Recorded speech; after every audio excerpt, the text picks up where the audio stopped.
Jamais sans la grâce, une dévotion matinale proposée par l'Église évangélique de la grâce en collaboration avec l'Institut théologique de Cotonou.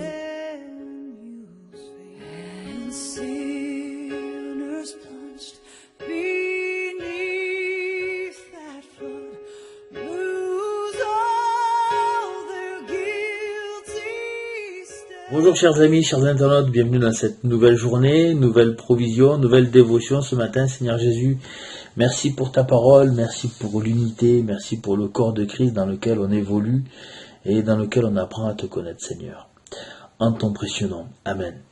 Je voudrais revenir avec vous ce matin sur les deux versets qu'on avait commencé à voir hier, versets 38 et 39 du chapitre 5 du livre des Actes, où il est écrit: et maintenant, je vous le dis, ne vous occupez plus de ces hommes et laissez-les aller. Si cette entreprise ou cette œuvre vient des hommes, elle se détruira. Mais si elle vient de Dieu, vous ne pourrez pas les détruire. Prenez garde de peur de vous trouver en guerre contre Dieu.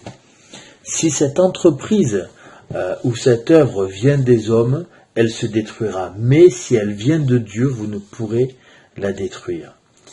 Comme on le voyait hier, et tel qu'on peut le lire encore ce matin, toute œuvre qui n'est pas de Dieu est vouée à l'échec, est vouée à la destruction. Pourtant, ce que l'on faisait pouvait nous paraître bien, bien évidemment, bien peut-être, certes, mais ça ne reflétait pas la vie de Dieu. Comment faire alors pour savoir si ce que je fais est de Dieu ou de moi-même? C'est là un grand dilemme auquel le monde répond tout simplement en disant « on verra bien ». Ce fameux on verra bien, une solution fabriquée sur mesure, on va dire ça comme ça par le diable, mais une solution qui s'appuie uniquement sur nos propres capacités et sur notre propre désir. Nous ne devons pas négliger que nous sommes enfants de Dieu, co-héritiers avec Christ, et parce que nous avons décidé de marcher dans ses pas, nous sommes les ouvriers de la moisson.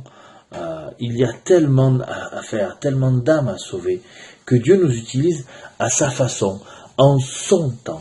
Pierre et les apôtres avaient pour entreprise, pour mission, d'annoncer la bonne nouvelle, d'annoncer au monde que Jésus est mort et ressuscité.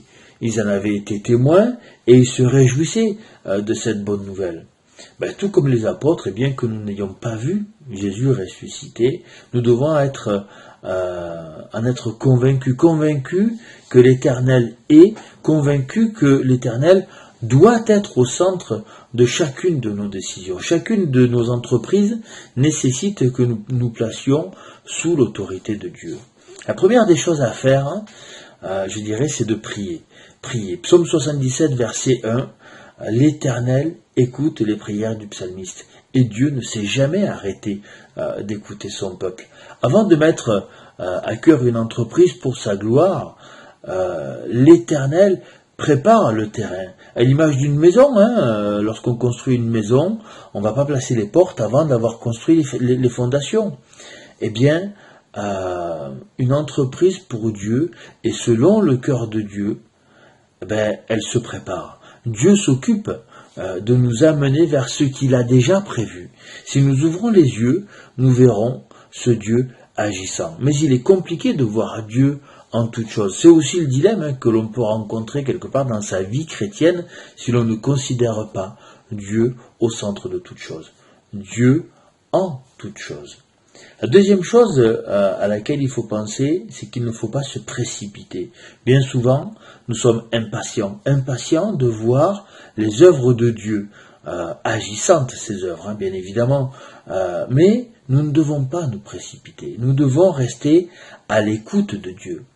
Bon, c'est certain, il ne va pas nous appeler sur notre téléphone, mais il va préparer les choses en avance pour que nous soyons dans l'assurance. Dieu nous précède. Dieu nous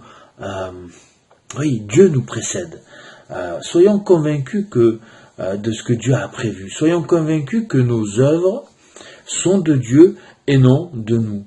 Et que Dieu va pourvoir. Dieu nous appelle au rassemblement, à l'unité dans les décisions, à ne pas juger et encore moins à ne pas faire les choses de façon hâtive.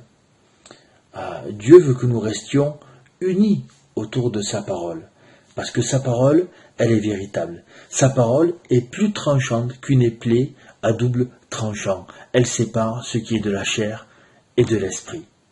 Restons, nous aussi, de ce côté de l'esprit. Ne nous laissons pas aller vers la chair. Soyons convaincus que Dieu est agissant et au centre de toutes choses. Je vous souhaite une belle journée et Dieu voulant, on se retrouve demain. C'est tout le temps que nous avons. Si vous avez aimé cette dévotion, parlez-en à vos amis. Parlez-leur du message de la grâce et de ce qu'il fait dans vos vies. Pour un sujet de prière, une question ou plus d'informations, contactez-nous. Téléphone 64 88 35 87 ou 96 42 69 05 ou par WhatsApp au 94 75 80 20.